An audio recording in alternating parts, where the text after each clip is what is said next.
Namaste and a very good morning to all of you. I welcome you to my channel, The Outlier. My name is Mithun, and in today's presentation, I will be talking about healthcare analytics. Specifically, we'll be looking at 3 steps to perform EDA in healthcare sector. Now, to show you the EDA steps that we perform, I will be using a file which is called as drug treatment. To access this particular file, I will click on the File menu, choose Recently Used Data, and here the very first file is drug treatment file. The moment I click on the drug treatment file, SPSS gets populated, and as you can see here, this is the file that I will be working on to demonstrate EDA in healthcare data. What is this data set about? You had patients who suffered from the same illness and they were given different types of drugs. We have information about what is the patient's age, what is the sodium concentration in the blood sample, what is the potassium concentration in the blood sample of the patient, the gender of the patient, the BP level, the cholesterol level, and finally, the drug which they responded to. For example, if you look at the first patient, she is a female whose age is 23 years. Her sodium concentration is 0.79. The potassium concentration in her blood sample is 0.03. She has high BP and high cholesterol, and she responded to drug Y.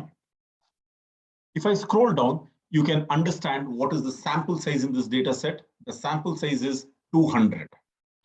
This data set is just a fact table. I will not be able to make any important conclusion looking at this data set.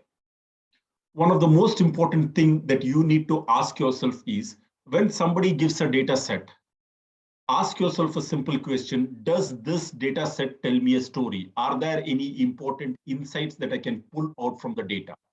To pull out important insights from the data, we can do what is called as EDA, or exploratory data analysis. And in this video, in 3 steps, I will be showing you 3 different techniques. The first technique is what is called as distribution analysis. Distribution analysis is done for a categorical variable. The variable drug is a categorical variable. This is the prescription drug. I will be doing a distribution analysis for this particular variable. How to perform a distribution analysis? You can see here the graphs menu in SPSS. I will click on the graphs menu. The first option here is what is called as chart builder. Let me click on chart builder. At the left-hand side top corner, you can see all the variables that are present in the data set. At the bottom left-hand side corner, you can see the different graphs that SPSS offers. We have bar chart, line chart, area, so on and so forth. I will choose a simple bar chart, drag it and drop it to the canvas at the top. SPSS asks me to provide the x-axis and the y-axis. This variable drug is very important for our analysis. I will drag this and drop it to the x-axis. This is just a preview. This is not the actual chart. Once I've made this selection, I will choose OK. In the output window, you can see SPSS displays the bar chart. What does this bar chart tell me? This bar chart simply tells me that the drug which people most responded to was drug Y and X. The drug which people least responded to was drug C. Can I do any modification to this chart? Can I change the display of this particular chart? There are 2 things which I want to do with this particular chart. I want to display a horizontal bar chart, and I want to change the color of the bar chart from blue to red. How do you do this? To change the color of the bar chart, you can double click on the bar chart. Once you double click on the bar chart, the chart editor, as you can see here, the chart editor window opens up. You can select on any of the bars, right click on the bar, and then choose the very first item, properties window. In the properties dialog box, I will choose fill and border. Here you can see different colors SPSS offers. I will choose the red color and then click on the option apply. Once I click on the option apply, you can see the bar chart now changes color to red. Let me click on close. This is how, using the properties window in SPSS, you can edit the chart. The second thing that I want to do is I want to look at a horizontal bar chart. Right now, what you're seeing is a vertical bar chart. Question is, can I turn this into a horizontal bar chart? To change this into a horizontal bar chart, what we can do is click on the transpose icon. As you can see here, this is the transpose icon. And the moment I bring the cursor to the transpose icon, SPSS gives a message, transpose chart coordinate system. Please click on the transpose chart and you can see here a horizontal bar chart being displayed. Let me close this window and you will be able to see a different view to your bar chart. So this is how we can do a distribution analysis to see which is the most effective drug and which is the least effective drug. From this bar chart, I can say the most effective drug is drug Y and the least effective drug is drug C. With this, I will go back to the data set. This is the original data set that I had. As step 2, I want to analyze two variables. Both these are scale variables, that is sodium concentration in the blood sample of the patient and potassium concentration in the blood sample of a patient. Is there any relationship between these two variables? When you want to study relationship between two scale variables, we have to construct a scatter plot. So moving on to step 2, how do we construct a scatter plot? To construct a scatter plot, I will be clicking on the graphs menu, then choose the very first option, chart builder. The old settings are still visible. So let me reset everything. Now, once you reset this, this is fresh and we can now go ahead with a scatter chart. You can see here, scatter chart. Please click on the option scatter. There are different types of scatter plot that SPSS displays. The first one is what is called as a simple scatter. Second is simple scatter with a fit line. The third option here is a grouped scatter. Let me drag and drop grouped scatter into the canvas on the top. Once I drag and drop the simple scatter, what you'll see is the y-axis and x-axis. I have not specified what variable will go along the y-axis. So what I'll choose here is the variable potassium. Potassium variable will be along the y-axis. I will choose the variable sodium along the x-axis.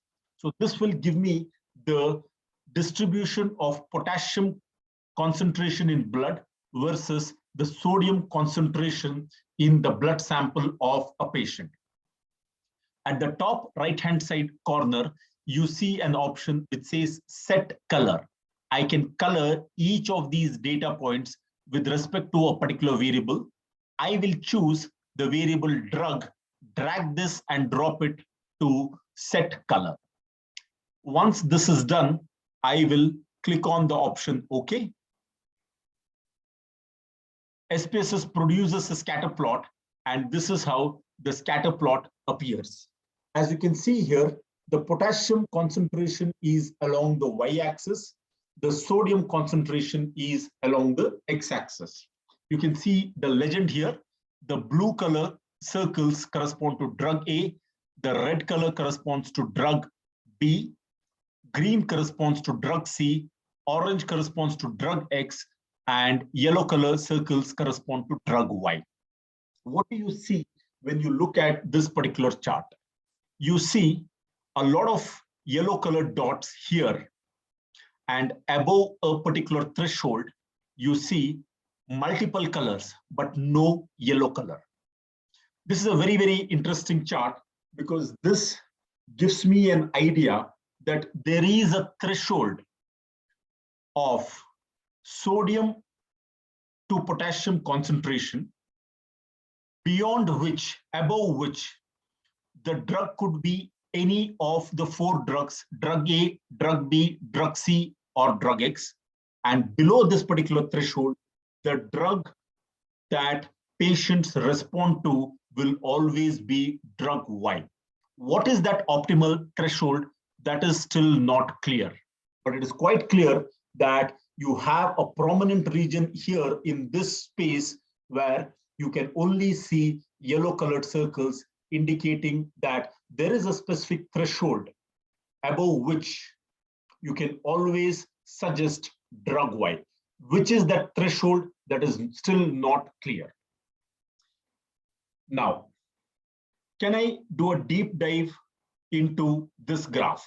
To do a deep dive, what I will do is I will double click on the scatter plot and then produce quadrants. How do you produce the quadrants? As you can see here, when you bring the cursor close to this particular icon, it says add a reference line to the x-axis. So this will produce a reference line to the x-axis. I also want a reference line along the y-axis. So this will produce a reference line to the y-axis. Let me close this particular window and look at the scatter plot again. This is very, very interesting. Now, what this reference line has done is it has divided the region into 4 boxes. This is the first box wherein you see small values for sodium as well as potassium. At the other extreme, you see another quadrant or box wherein you see high concentration of sodium and potassium in the blood sample of the patient. You see another quadrant here wherein you see high concentration of sodium but low concentration of potassium. You see the next quadrant in this region wherein you see high concentration of potassium but low concentration of sodium. There are a lot of important messages that I can draw from this kind of quadrant analysis. Firstly, when you look at this particular quadrant, this is a very, very interesting quadrant, and you can see only yellow colored circle, and yellow colored circles correspond to drug Y, which means that when the patient's sodium concentration in the blood sample exceeds 0.7 and it is less than 0.05, patients always respond to only one drug, that is drug Y. So next time a new patient comes and you take his blood sample, if you find that his sodium concentration is greater than 0.7 and less than, and his potassium concentration is less than 0.05, you can go ahead and suggest drug Y. Look at this particular quadrant. This is a quadrant wherein you see low concentration of sodium as well as low concentration of potassium. The concentration of sodium is less than 0.7. The concentration of potassium is less than 0.05. You see multiple colors, which means people may respond to any of these 5 drugs. But you see a domination of yellow colored circles indicating that here again, mostly people may respond to drug Y, But in addition to drug Y, you might want to try any of the other drugs as well.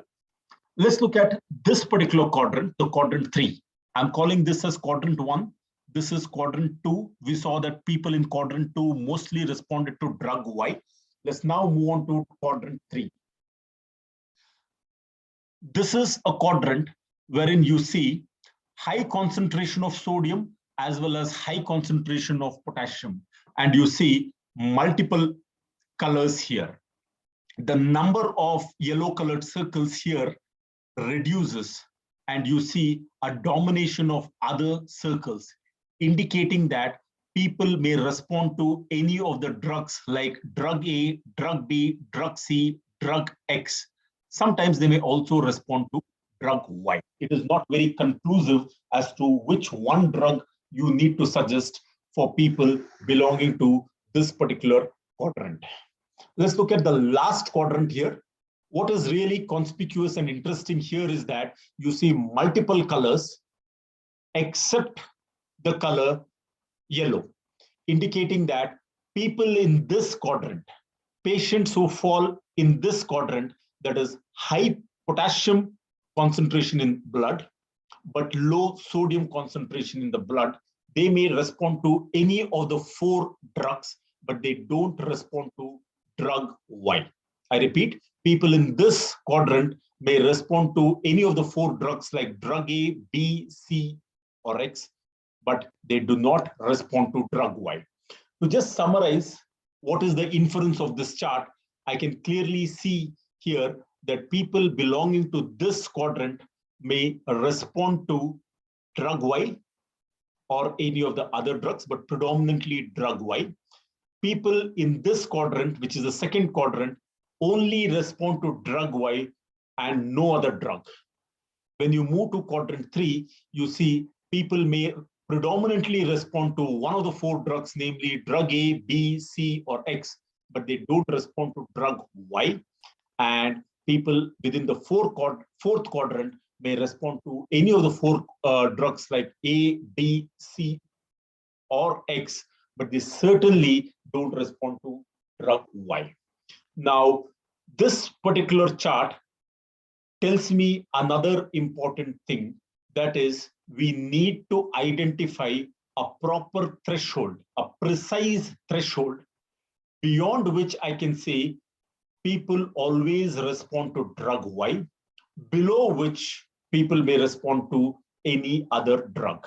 The question is, how do I arrive at that particular threshold? As you can see here, I have got 2 variables, one potassium, second sodium. Is there a way in which I can derive a new variable which is a combination of these 2 variables? Here, I'm talking about feature engineering. How do we engineer new features in SPSS? This is where I move on to step 3. Let me come back to the data editor window. Using these 2 variables, I am going to create a new variable next to drug, which will represent the ratio between sodium and potassium. To create this variable, there is an option called as compute variable. Let me click on the transform menu. The very first option here is compute variable. Once you click on the compute variable, a new dialog box opens up.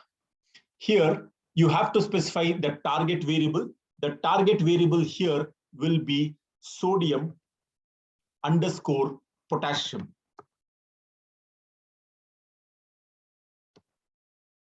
This is the new variable which I will be deriving. What is the numerical expression?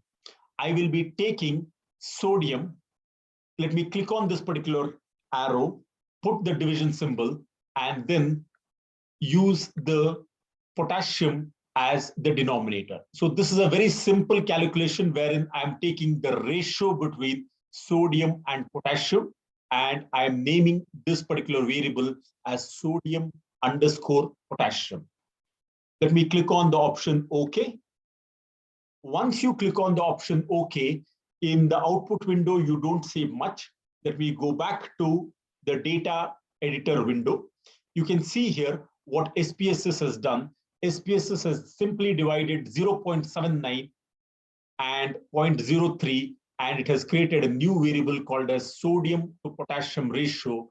And for the first patient, the sodium to potassium ratio is 25.35. For the second patient, it is 13.09. For the third patient, it is 10 point something. And as I scroll down, you can see the new variable has been created for each and every patient. Now, the question is, using the variable sodium to potassium ratio, can I find out the optimal value of sodium to potassium ratio and suggest what is the drug that I need to administer to a new patient in future? To find out this optimal value, I will be performing what is called as a histogram.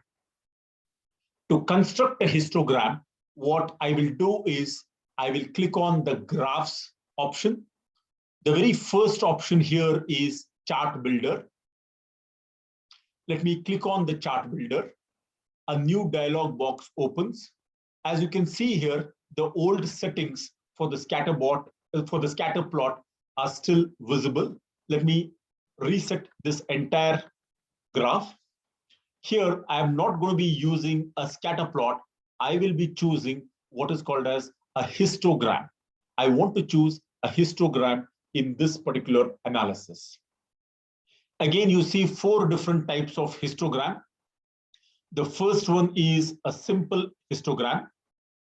The second one is what is called as a stacked histogram. I will be choosing the stacked histogram. So let me drag this and drop the variable stacked histogram. Here, SPSS expects me to specify the y-axis and the x-axis. I will choose the new ratio variable, that is sodium to potassium ratio, and drag this and drop it along the x-axis. One more thing that I wish to do here is you see a box which says set color. I want to color the histogram based on the 5 different drug types. So this will produce a stacked histogram. With this selection, let me choose the option OK. In the output window, SPSS produces the stacked histogram. As you can see here, in the x-axis, what you are seeing here is sodium to potassium ratio. And in the y-axis, you are able to see the frequency. Histogram produces a frequency distribution, and there are different colors here that SPSS displays. For each of the drugs, what is the average sodium to potassium ratio that is being displayed for all the 5 drugs. My first impression when I look at the description here is for drug A, the average value is 10.9. For drug B, it is slightly higher, which is 11.5. For drug C, the average sodium to potassium ratio is lesser than that of drug B. Let's look at drug X. It is 10 point something.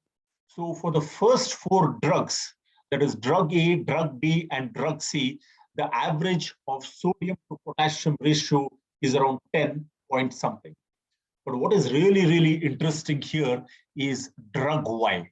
Look at the mean value here. The mean value is 22.37, which means that the average sodium to potassium ratio for a patient who has responded to drug Y is 22, which is almost twice that of the next best, which is drug B. So the sodium to potassium ratio in blood is very, very high if you have responded to drug Y.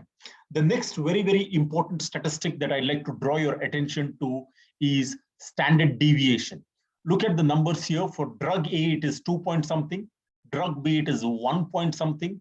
Drug C, 2 point something. drug X, it is 2 point something, drug Y, it is 6. Now, this tells me a lot of things about the patient's sodium to potassium blood concentration. It simply tells me that the variation in the sodium to potassium blood concentration is very, very high. The ratio variable is very, very high because the standard deviation is 6 point something. So for drug Y, there is more variation. Also, the average value of sodium to potassium ratio is also very, very high. Let me pay attention to this particular graph now. You can see here a lot of yellow colored bars, and yellow colored bars correspond to drug Y. So round about the region of 14 point something, that is when the sodium to potassium ratio is 14.8, people always respond to drug Y because you see only one particular color here. And what happens when the patient's sodium to potassium ratio is less than 14.8? People may respond to any of the 4 drugs like drug A, drug B, C, or X, but they don't respond to drug Y. So this is the conclusion that I can draw from stacked histogram. So this is how simple EDA, exploratory data analysis, can throw up a lot of useful insights about the data. To just quickly summarize what we have done in this video, we first looked at the distribution of different graphs. Once we checked the distribution of different graphs, we proceeded to do a scatter plot. Further, we were able to break down the scatter plot into 4 different quadrants, and we were able to identify what is the profile of sodium to potassium ratio for each of these 4 groups of people. Based on the information of the scatter plot, we moved to a stacked histogram, and based on the stacked histogram, we were able to identify the optimal value of sodium to potassium ratio, above which people always responded to drug Y, below which people never respond to drug Y. If you are a medical researcher, next time you look at the blood sample of a patient, you have to pull out the numbers for sodium concentration in the blood, potassium concentration in the blood, take a simple ratio, and if that ratio exceeds 14.86, you can prescribe drug Y. If that ratio for a patient is less than 14.8, you need not specify drug Y. With this, I have come to the end of today's presentation. If you have liked this particular presentation, I request you to subscribe to my channel and hit the like button. Thank you very much for watching today's presentation. Have a great day.